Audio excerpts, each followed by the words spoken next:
दीवार पर टंगी सास। पंजाबी में कहावत है, सास चंगी होवे या ते दीवार ते टंगी होवे।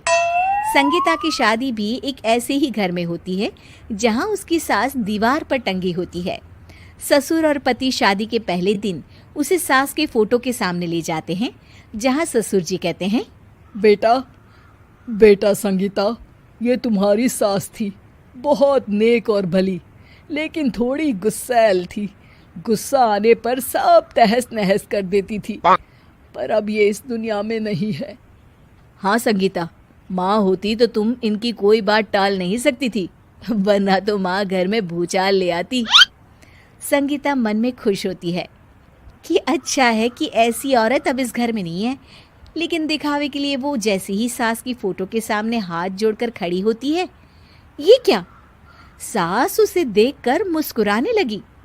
संगीता आंखों को मलकर एक बार फिर से देखती है, लेकिन फिर सास के चेहरे का भाव, भंगिमा यानी एक्सप्रेशन बिल्कुल बदले होते हैं।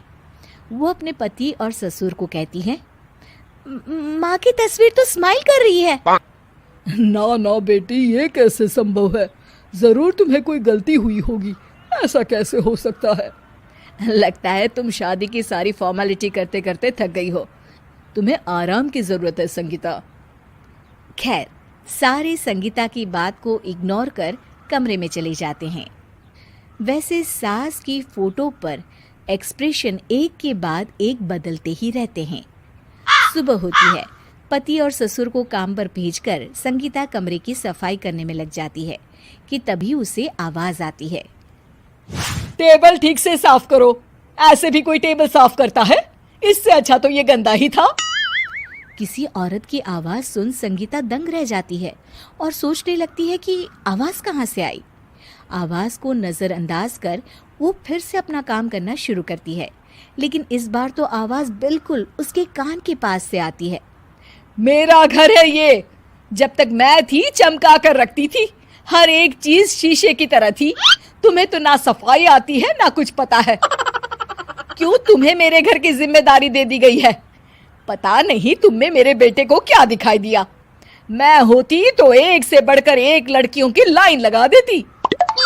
अब संगीता को समझने में देर नहीं लगी कि ये आवाज किसी और की नहीं बल्कि उसकी सास की है, जो दीवार पर टंगी है। वो उसके पास जाती है और कहती है, नमस्ते सासू माँ, मुझे तो कल ही लग रहा था कि दीवार में कुछ काला है। वो दीवार नहीं, दाल होती है पगली। सही पकड़े हैं सासू माँ। तो क्या हो गया आपको जो आप यहाँ भी चैन से नहीं बैठी हैं? सुना मैंने आपका व्यवहार काफी गुस्से वाला था। चुप रह तू, ज्यादा बकर बकर ना कर। घर का काम करना तो आता नहीं, आई है मुझसे बहस करने। हाँ देखिए सासू माँ, मैं आपसे साफ साफ कह देती हूँ, मुझसे पंगा लेने की कोशिश मत करिएगा। तभी पीछे से संगीता का पति आता है। अरे संगीता, किससे बात कर रही हो? कौन है वहाँ? संगीता की सास की फोटो फिर से पहले जैसी हो जाती है। आपकी माँ से कह रही थी कि मुझे काम करना आता। अरे संगीता, माना सास के ताने हर बहू को अच्छे लगते हैं, लेकिन यहाँ तो माँ है ही नहीं, तुम तो फोटो से ही। तुम भी लाजवाब हो संगीता। किसी को विश्वास नहीं होता कि संगीता अपनी मरी हुई सास की फोटो से बात करती है।